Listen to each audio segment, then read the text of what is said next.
If ever your life could be a true crime podcast episode, then this podcast is for you. We're about to embark on a roller coaster of emotions, insights, survival, and stories about escape. So buckle up and let the journey begin. Hello and welcome to another episode of The Escape Pod, a part serious, part hilarious dramedy featuring stories of escape. I'm Julie. And I'm Charity. And we are coming to you from our Escape Pod here on the One Heart campus in beautiful Rapid City, South Dakota. A little bit cold right now. We're recording this in January, so a little chilly out there, but we're on the up and up next week. So there you go. We'll escape from the deep freeze in just a few days. But what are we escaping from today, Charity? What do you want to escape from? Hand dryers that only blow cold air. Oh, that's so it's freezing outside. The wind chill is horrific right now. And just the last time I ran to the restroom down here, the thing that's warm upstairs, downstairs, it's like, oh, I'm just going to blow Arctic air on your hands. So, yeah. So if my fingers snap off while we're doing this today, why. that would be why. I'll be like, well, she was good, and you can put that on my headstone. Good hygiene caused her fingers to fall off. Yeah. I would like to escape from a long to-do list. If anybody knows how to do that quickly and efficiently without just missing things, you let me know. I just have both at home and here. I just have a long to-do list. So happy January. Happy New Year. Yes. Kicking off the year with a whole bunch of stuff to do. So it's all good. Well, I bet by the time I'm done with you today, you're going to say, that looks pretty good. Oh, I'll take the long to-do list because I've got a whopper of a story for you. Yeah. It is never lost on me how lucky I am to just, have the life I have. So that is true. Mm-hmm. There are people who long for a long to-do list. And, it's just been overwhelming lately. So. Oh, yeah. I hear you. Woo! Any hoodle. So I have 0 notes.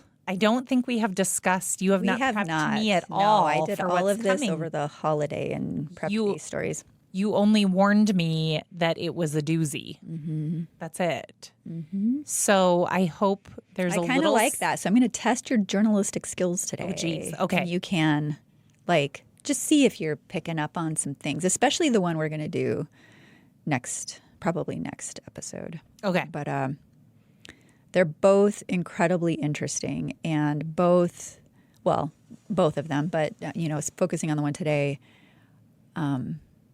very symptomatic of crisis brain leading to drug use, leading to things that you can't walk back and you can't ever recover from. Okay. So, it's a bummer of a story. Am I going to get a silver lining at the end? Because if I'm not going to get something that takes me out of here on a happy note. Well, a silver lining in that with all the cases I've listened to that are similar, sometimes it's really hard for law enforcement to find who did it and hold them accountable. Okay. This one is not the case. Okay. And so the people involved have been fully held accountable. Okay. I believe. I should probably check that. Did they go? Okay. Stand by. Actually, one of them, trial's slated to begin February next month, but. Okay, February 24. 24. For those who will listen to this later. Okay. Well, assuming we survive more than a couple of years. But February 24 goes to trial, but this one's a doozy. Okay. Yeah. Give me the... And then, we'll watch it too. And when we have an update, we can pop in with maybe a little bonus episode and do an update on it. But follow-up coming as needed. Mm-hmm. So tell me what... Give me the lowdown here. 5-year-old girl goes missing. Oh, Charity, you're killing me slowly. We're like 30 seconds into this. You're killing me slowly. Do you want me to go get those little happy pearls that you like? What are they called? The rescue remedy? I don't know. What are they? We'll come back to that. Well, no, this is actually a really funny story. So Box Rescue Remedy, you can spray it or do drops, or they have the little pearls you can drop under your tongue. And one time Julie was really stressed out. She's sitting in my office. I pull open the thing and just say, here, try a couple of these. And so she does. And that's just flour. It's just flour essences. That's all it is. And can I just add, I'm not really a believer in like... Oh, you were believing after that.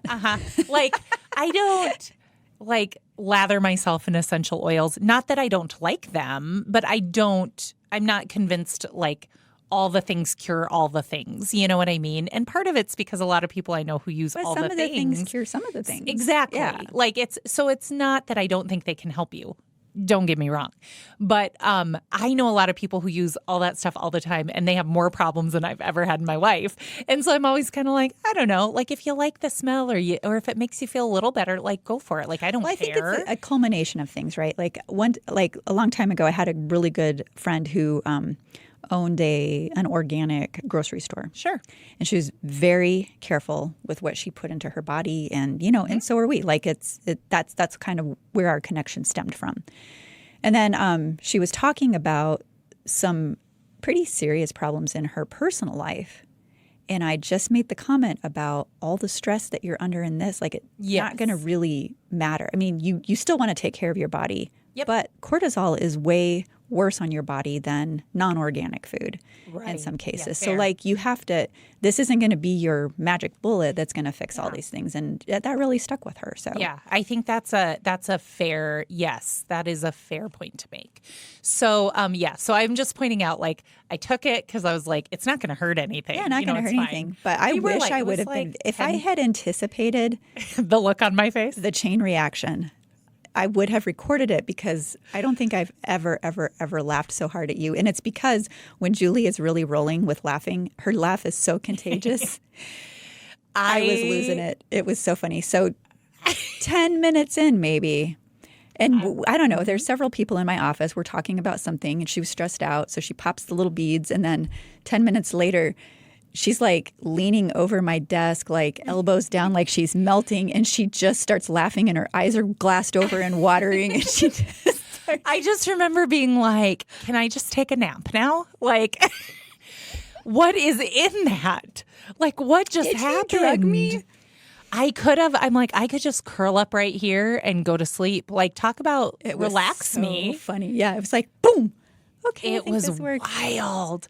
But so then I tried them again on a flight because I'm bad at flying. I had a bad flight several years ago, and I do fly, but I really have to.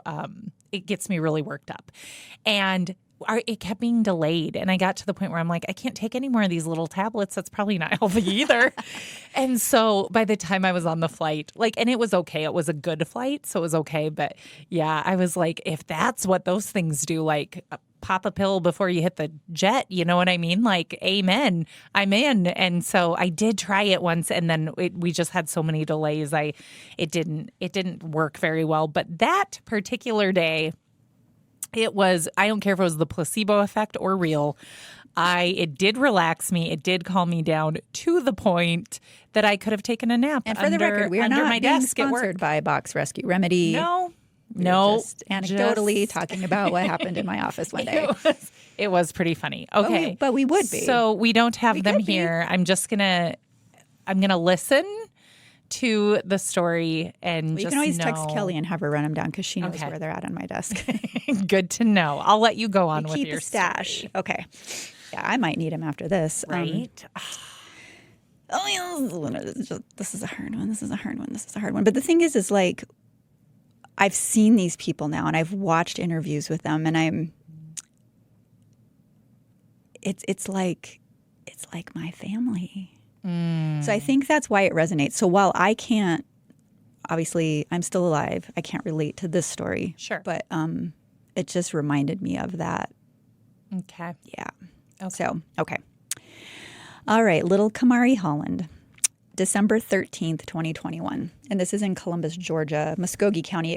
You'll hear me talk about a couple of counties because things happen across both state lines and county lines.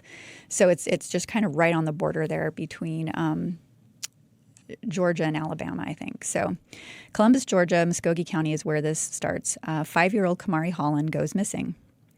Her mother is a 35-year-old mom of 4. She has 3 boys, and then this sweet little precious angel. She's so cute. Her mom's name is Christy Sipple. Notices her daughter missing, calls 911 to report that she woke up, finds her daughter gone, the front door open. So talk about, can you imagine? No. Like where you live. I mean, a coyote could run away with your little one. You know what I mean? You just never know. So it did not, in this case, like I said earlier, it didn't take police long to track her down. Okay. But by the time they found her, that evening, she was already deceased. Oh, no. And it was less than 10 minutes away in an abandoned house just across the state line in Alabama. And she was so adorable. Just the cutest little thing. And she'd been strangled to death. So since this was around the holidays, of course, it was going to get a lot of press and, things were escalating. This was all happening during the pandemic. So I think that's why we really didn't hear about it, because all the news reports were COVID, COVID, COVID, COVID, COVID. But for as horrible as COVID was and is, this is what this family was dealing with. Right. And it was just heartbreaking watching like the funeral and the family dealing with this, and they're all having to be masked up and social distance. And you just couldn't imagine thinking about trying to console somebody through that. It's just really heartbreaking. So around the holidays, I think a local news station, I'm pretty sure it was, did a local toy drive. And Christy, the mom, decided to donate Kamarie's toys, saying that this is what her daughter would have wanted. She was always wanting to help people in need. One time she tells a story on this news reel of giving her shoes to a little girl in need. And she sees her at a store or someplace when they were out. And so, I have a lot of shoes, Mom. Can we give her my shoes? This is a little 5-year-old, okay? So just absolutely precious. So the police do their amazing police thing in this case. And again, unlike so many cases where it takes forever to find a lead, like, okay, a little girl goes missing. Which way did she go? Was she abducted? Did she walk out of that? Like, what happened? But they figure it out pretty quickly. So they get a lead, and it leads them to a man by the name of Jeremy Tremaine Williams. And I'm using his middle name here because it turns out there are quite a few other Jeremy Williams in our country, and I don't want them to be misaffiliated with this dirtbag. So police ID'd him. He's 37 years old. He's the suspect. They find him very quickly after Kamarie was found. In that abandoned house that I mentioned, where they found her, he had allegedly lived there before. So there was another link. So now 2 things are lining up in this story that are not painting him in a very good light. And so the tip led police to find this guy pretty quickly. He was in a rundown hotel where he and his uncle were staying. And this was the kind of hotel where people were probably selling drugs to support their own habits, that kind of a place. And this guy had a crazy history. So as law enforcement starts digging, here's what they encounter. So August of 2021. So this was December of 2021. So just a few months earlier, he was arrested in Muskogee County on charges of simple battery, family violence, and third-degree cruelty to children. And he'd been accused of slapping his wife in front of his child. So that, not great, but not murder, right? So, but they didn't leave it there. They started doing more digging. They discovered that in 2009 in Russell County, he was charged with aggravated child abuse. And this just blew my mind. He was accused of dipping a 3-year-old boy, like taking the little boy and dipping him into a pot of boiling water from the waist down. Gosh. The little guy obviously suffered severe burns. And Williams claimed the boy had pulled the water down on himself. We're talking a 3-year-old. So, I mean, and I'm sure I remember one time my daughter fell at work. She was working in a restaurant back in the kitchen and tried to catch herself, and her hand landed on the grill and this hot oil and stuff. But so like something splashing, hot things splashing on you. I imagine, I am not a forensic analyst, but I imagine that something hot splashing on you is going to leave a much different pattern than being dipped in something. Right. So if that's what he was charged with. Well, and I mean, you think like both houses I've lived in as in recent years, our water got very, very hot. You had to be very, very careful. And, we always have warned our kids about it, too. So it's not that you couldn't get hot water on and not realize, like, oh, that might burn me. But you wouldn't, a pot and then to set in it. You know what I mean? Like, you're not going to, anyway. Yeah. Go on.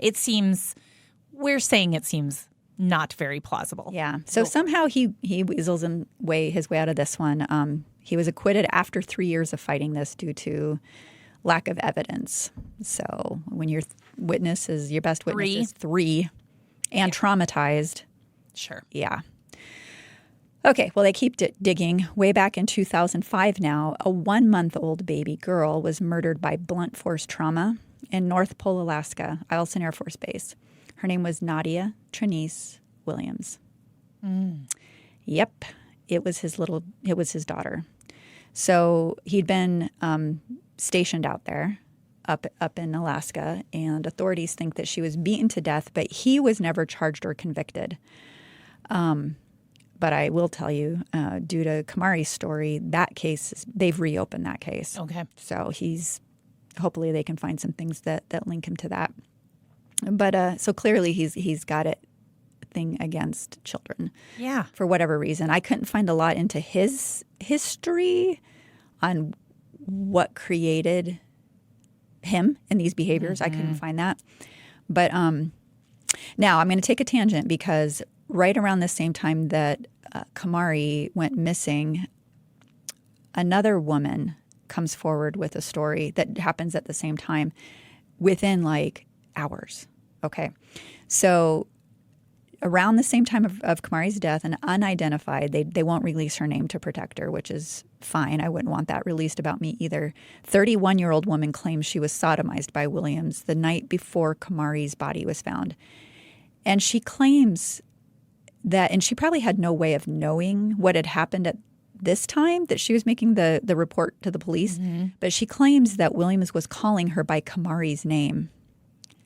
Ooh, I just got chills. It's gross. It's so gross. And bragging that he had taught a 5-year-old how to perform some things that were horrific. Yes. So this woman had allegedly had a fight with her boyfriend and went to Williams' house like a friend of a friend kind of a thing for sanctuary. She got more than she bargained for. So while she was there, she started getting an uneasy feeling. She tells authorities she tried to leave, and he allegedly, he's kind of a big dude, big dude. He allegedly blocked the door with a heavy appliance, grabbed her from behind, forced her to perform various sexual acts. She kept her wits about her, however, orchestrated her escape by telling Williams where he could get some drugs. And he bought the story, but he made her go with him to this store.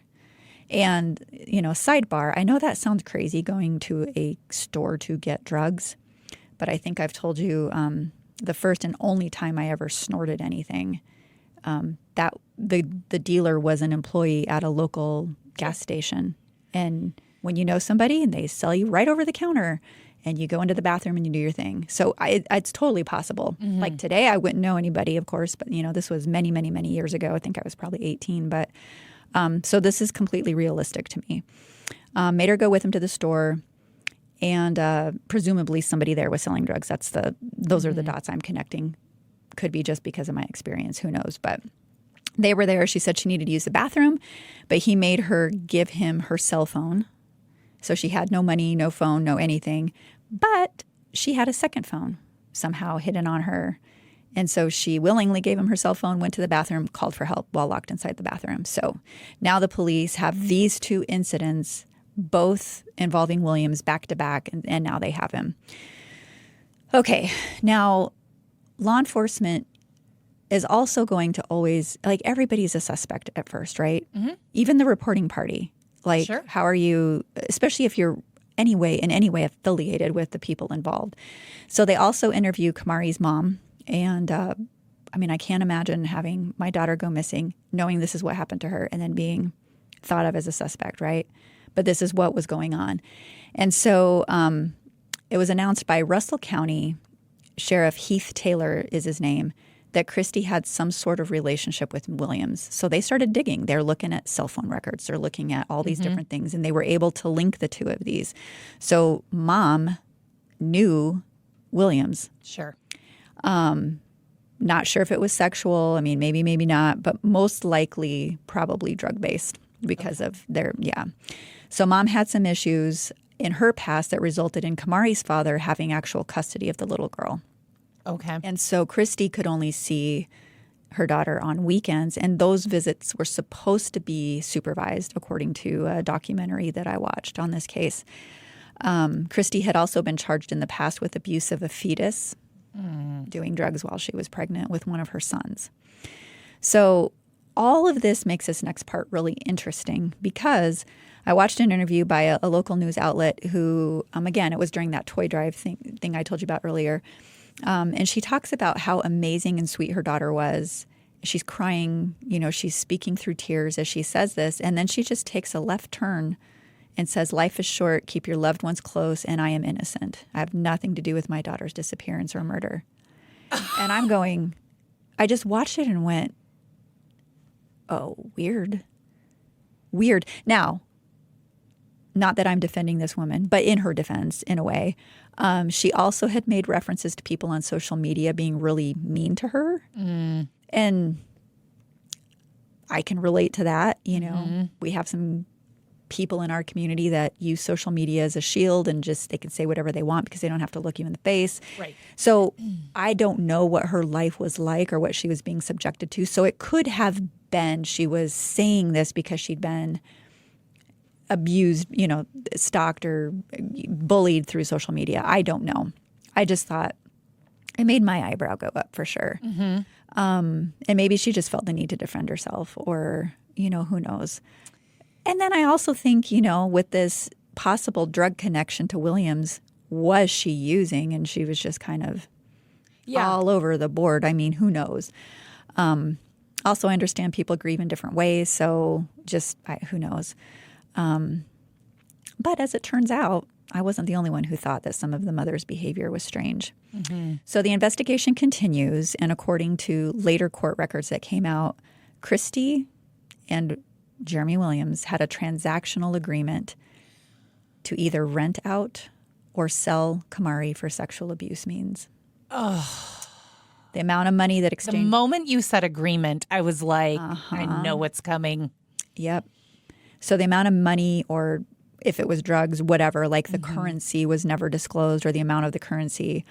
And the father of the little girl, Kamarie Holland, came out hard, calling Christy a monster. He holds her responsible. I'm sure I would feel the same way. Sheriff Taylor later publicly announces that Christy was charged with murder during the course of kidnapping, murder during the course of sodomy, and human trafficking. And a warrant issued on December 13th, 2021 states that she did knowingly subject another person to labor, servitude, or sexual servitude. And she did agree to accept money in exchange for sexual intercourse and sodomy with her minor child. And I'm telling you this, I'm going to cry again.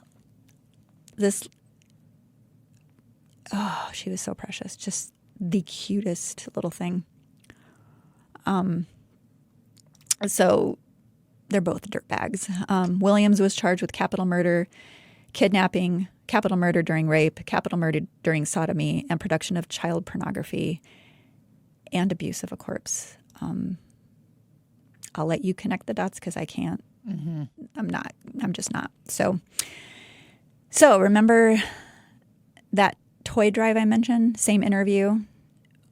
She said, I'm a mommy. I did not have nothing to do with this. Turns out she was absolutely telling the truth. So for all her probably grammatical incorrections there, she was saying it. She didn't have nothing to do with it. She had everything to do with it. Right. So it's really, really horrific. Now back to that unnamed 31-year-old. It brings up a lot of questions for me. So I'm thinking was Kamarie being groomed and abused even before Williams entered the picture? I mean,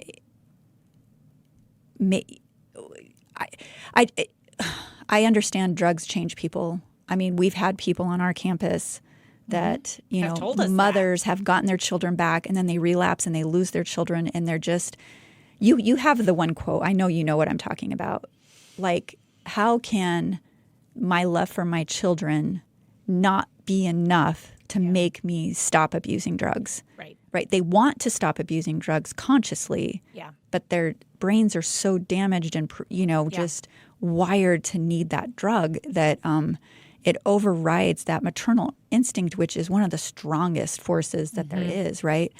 So it's hard for me to imagine, even with that, and having grown up all around drugs my whole life, that a mom would go straight from zero to selling her daughter, knowing probably what her fate was going to be.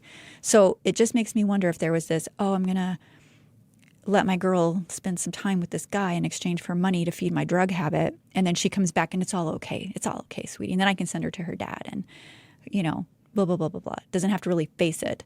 I mean, I don't know. This is all conjecture. But it'll be interesting to learn what comes out at the trial, because we may, my guess would be you're going to hear a little longer history, right? We're kind of just going off the actual event and things kind of immediately there's gag surrounding orders the on event. this one right now too. So it was really hard to find information. So you're right. I think once the trial happens, I hope it brings some, because I also have to think, with as desperate as people are, especially drug addicted people, many of them are parents. Many of them have children. And the moment children become a currency, like I hope they bring a lot of sunlight onto this story, not to put her family through any more than they are already going through.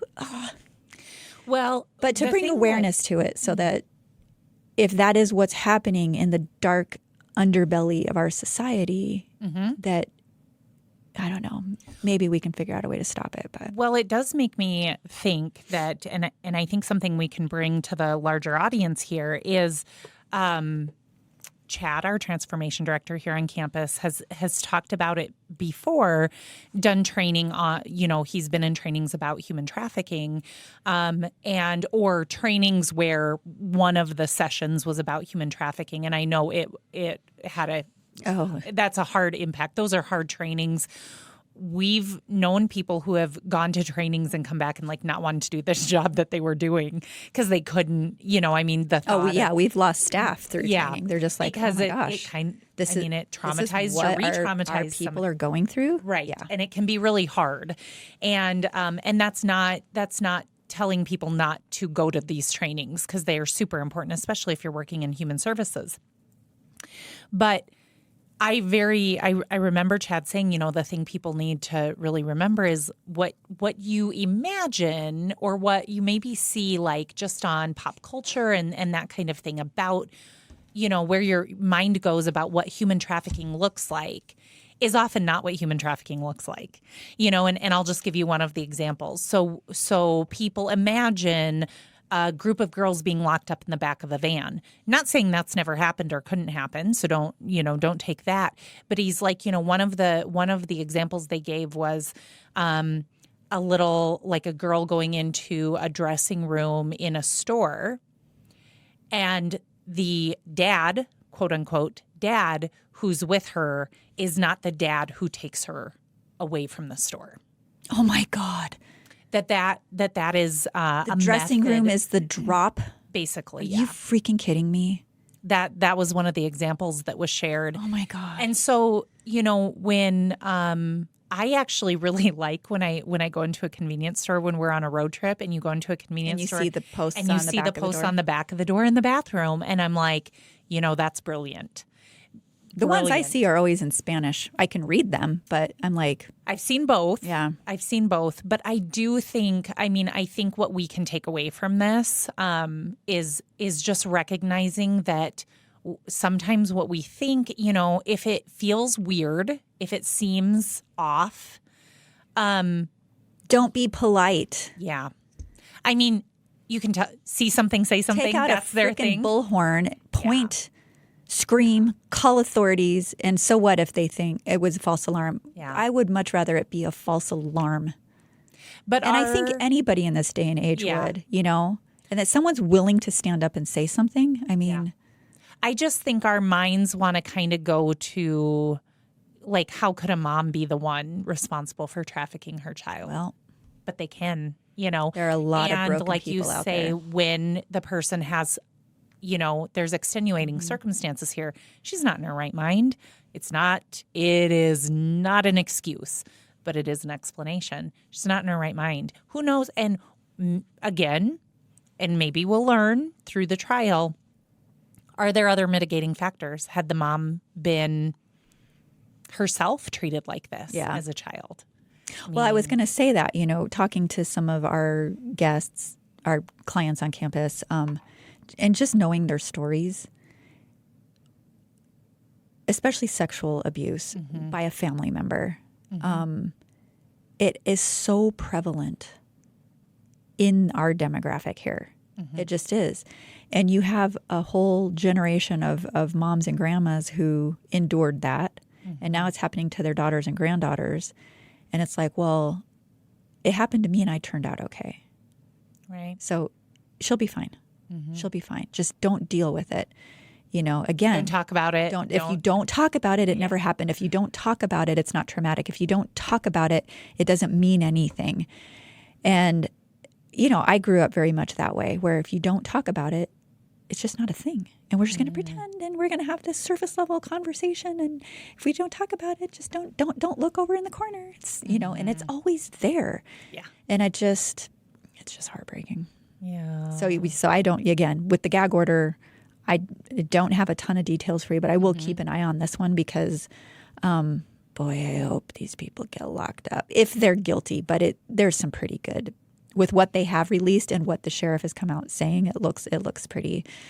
But then the other thing I wonder too is with what the 31-year-old said about him calling her by this little girl's name. That's so weird. Every time you say it. I know. I have a feeling. Heebie-jeebies. I think he had already done what he did to her before he escalated and Very grabbed this possible. woman.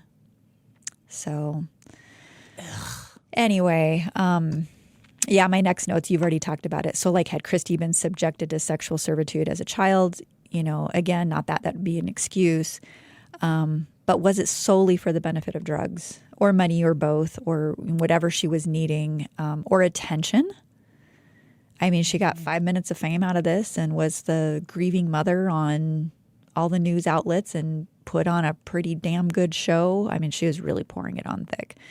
Not saying that's what was going on. She's not proven guilty yet, but I have heard of cases and listened to them on different platforms where people end up feeding off the attention they get. Like there was one about a nurse, and she was like a very good nurse and had an infant death on her watch. And, you know, my husband's in law enforcement. When they have to deal with infant deaths, it just wrecks them. They have peer support, like they have to help each other through it because it's just awful. And so this had happened to this nurse. I don't remember names right now. I'm totally riffing right now. But it had happened in the outpouring of support and sympathy that she got for, like, you know, dealing with that and doing her best and all this stuff. Well, next thing you know, all of these people start dying when she's on shift. And then instead of doing something about it, hospital administration moves her to a different hospital, and because they don't want the negative PR, and things just continue to happen. So it's almost like the theory is that she became addicted to that outpouring of thing and that, you know, that sympathy, and that's why she would keep doing it. Yeah, I know, it's really ick. Mental health. Take care of it, people. Therapy, take care of it. Try it. But I think it becomes like a drug, and they want to replicate it. And the only way they know how to replicate it is the original thing instead of doing it through a different means, a healthier means. And I couldn't find anything on the status of Christy's remaining 3 children. I just hope that, you know, these little boys have, because it sounds like they were subjected to some things, and now they've lost their sister. Yeah. Was she doing the same thing to them? Did that ever come out? Like, and that's what I always want to know when we have cases like this. Do authorities look any deeper? Okay, we found this little girl. It's clear this is what's happened to her. We think we know who did it. But this mom had 3 other children. Was this going on with her little boys too? Was this her currency? And I hope they take a look and, Well, I think we know people in the work we do who are like victims advocates. And I do feel like to the extent that they can with the resources they have, there is a recognition, at least in this day and age, that the victims go beyond the direct victim, right? That you have family, that you have families, you maybe have siblings, you maybe have other people who are not related but very close to the family who also are impacted to a high degree. And I think that we have come a ways I can't imagine doing that work. Now that you tell this story, my heart goes out to them because they're trying to lessen the impact, right? The long-term effects. Like you said at the beginning, you can't change it. No. You can't change it. You can learn to cope with it. You can learn to, you can try to heal as much as possible. But a lot of times healing is just learning to cope with it. And again, Chad be the first one to tell you that. Like you don't ever, like the get over it idea is pretty far-fetched. Like that's true victims of trauma don't just get over it. You don't. But you continue to live. So how do you continue to live having had that happen to you? And we've learned from even our on-site counselor here, a variety of modalities can be tapped into. And so if you are the victim of something and you have tried just a traditional therapy at some point and you felt like, well, that didn't help. Or talk therapy. Right. A lot of people don't have. Some people just don't have a lot of success with that. Right. Because it's reliving and the brain can't tell the difference. So it's like you're getting immersed back into that without a way of looking at it through a different lens or figuring out how to have it loosen its impact on you. Right. So there might be something else that would have a dramatic impact that could help you. And so just having, if you've tried once and you're just like, that's not for me, doesn't mean you couldn't try something else. Because we really do, like our goal here is that people can live their best life, essentially. Like we have a lot of other phrases and terms and, that we use in trying to communicate that. But the bottom line is like, we want you to live a happy, fulfilled life. And if something has happened that's preventing that, like what can we do? And so wherever you are, you little escape artists out there, I hope that you find that thing that helps. Yeah, I hope these kiddos escaped whatever hell they were living in with this mom of the year. So again, these 2 pieces of crap are going to trial February 24. Is that a technical term? If I were a lawyer, it'd be a good time. But I do want to give a shout out to Law and Crime Network documentary. They did a documentary called Sold by Her Mother. It's out on YouTube. And they were incredibly thorough with what is available out there. And then there are a bunch of other sources, too, that'll all be in the show notes on this story. If you're interested, it's a horrific thing to dig into. There really is not much more than what I've presented here. But as far as new details, but there are several places that are keeping an eye on and reporting on this. So as of March 13th, we have some interesting news on the case. March 13th, 2024, Christy Sipple, the mom of the year in this story, she actually pled guilty. She didn't try to fight it. So she pled guilty to selling her child. And remember when we did the story, we didn't know. We knew money was exchanged, but we didn't know like how much, what it would take for a mother to sell her child for sexual acts. It was $2,500 to perform oral sex on Jeremy. That's what she thought she was renting her daughter out for. So I don't think she expected to not get her daughter back. I don't think she expected that this beast would murder her daughter. But still, none of this is okay. Right. She also pled guilty. Jeremy Williams also pled guilty to every count. Neither of them tried to fight it. And it may be because this dumbass videotaped everything he did to this precious little child. both before and after her death. And Sipple, the mom, has also agreed to testify against Williams as the state of Alabama is seeking the death penalty in his case. So at least it's not going to be long and drawn out for those family members, and they could just get these two locked up for good. So that's wild. Yeah. $2,500 and a dead child. It's just tragic. There is your update on the Kamarie case. We'll be back. Need an early morning boost or midday pick-me-up? Check out the Homebrew Coffee Shop, a coffee shop with a cause in the heart of the One Heart campus. Homebrew is home to delicious coffee, sweet treats, breakfast, and lunch items. A great place to meet friends or host small group meetings. Homebrew, located at 201 Kansas City Street in Rapid City. Open Monday through Friday from 6:30 a.m. to 3 p.m. Homebrew, where you'll find hope for a home in every cup. Welcome back to the Escape Pod. I'm Julie, here with my co-host Charity, and she told a very sad story. Next time I think I would like a little more warning before you tell such stories. I'm sorry. The kiddo ones, man, they're horrible. Again, just if you see something, I know you might think like, there is no way that can be what I think it is. I don't know. I would take the chance and just telling an authority figure who maybe has training that can look into it deeper. You know, like, let's help people escape. Well, especially when it's normalized in their upbringing. Like, this is just something, this has happened to all your siblings or all your cousins or all your whatever. And you want to be the one to just escape part from of it. Yeah. And you know enough as a kid not to talk to your friends or teachers about it. Mm-hmm. But, like, we need to start opening those doors for people. Yeah, for sure. For sure. All right. You know me. I got to end on a happy note. I know. I'm sorry. I could not make this one funny.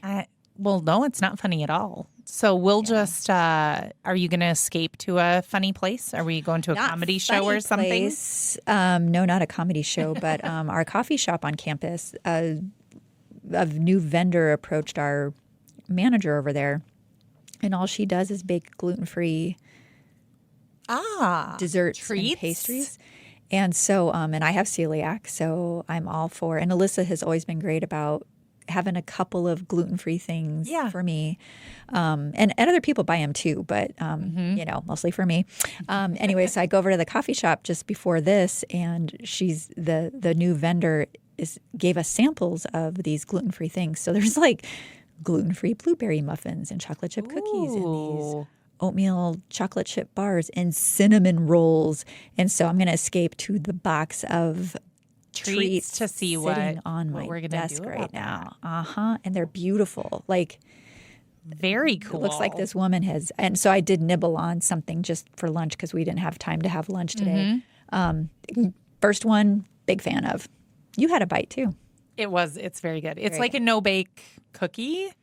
Well, I would call a no-bake oatmeal cookie. bar, like a chocolate chip peanut butter oatmeal bar, but it's all gluten-free, very moist, chewy, and yummy. So that's what I'm going to escape to. I mean, if I could escape into a vat of warm chocolate on a cold day. We have a lot of That space would be weird. Here. Maybe the chocolate spa. I might take that back. TM. No, I bet. I bet if we opened a chocolate spa, hell yeah. Oh, people would come. Oh, yeah. If you build it. I met a guy last night at a entrepreneur networking thing, and he has a company that does cryotherapy, both for like health issues and for like cosmetic issues. Super cool. I got way lost in the science. We were just totally geeking out on, science stuff last night. It was really cool. But I'm thinking, man, a chocolate spa? Yeah, I mean, it's not the worst idea. No, I would check it out. All right. I know what I'm going to do when I retire now. I'll put that on my list. Ooh, on the list. The long to-do list, which I've gotten to escape from now for about 45 minutes. And that's fun. So we're going to wrap things up for now. Thanks for listening. You caught me off guard. Oh, that's because we're going to get ready to record a that's the bonus other thing I'm escaping into. Yeah. Folks, I'm just going to say Groundhog Day. You'll be able to find the bonus episode.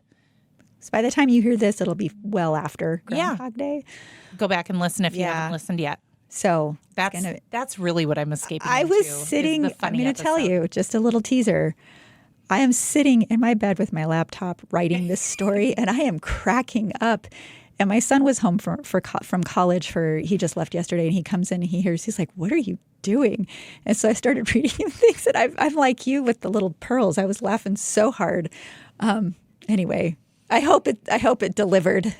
So now you guys have heard this, and you're like, "It really wasn't that funny." Just don't email me that. It's fine. Let me live in my. Tell them how they can email us with nice things to say. Yeah, if you just want to reach out, you can reach out to us at justbecause@escapepod.live. If you want to tell us what we're doing well or encourage us, please don't. I read all of them, so be nice, and don't say anything mean, because I will never be able to tell Julie about that. If you want to share your story of escape with us, you can send that to escapeartist@escapepod.live. But we just really appreciate your support. We want it to be a conversation. If you like what you heard, please share it with a friend who you think might enjoy it. And just that kind of exposure really helps us. We're a 2-person show. We write and research and produce and promote the show all on our own. So subscribing, reviewing, doing all that stuff helps small podcasts like ours gain more exposure. And we also have a website, escapepod.live. And you can follow us on our socials and do all that fun stuff that I pay other people to do. And if you write in and you tell me or say, like, I feel sorry for Julie's husband for being married to her, just know that's not going to be the first time I've read that. So you got to get more creative if you don't like me.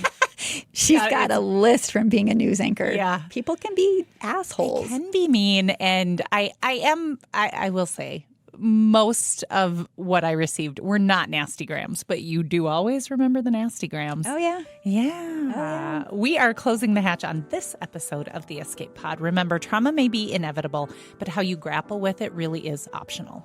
So stay resilient. And keep laughing. Goodbye.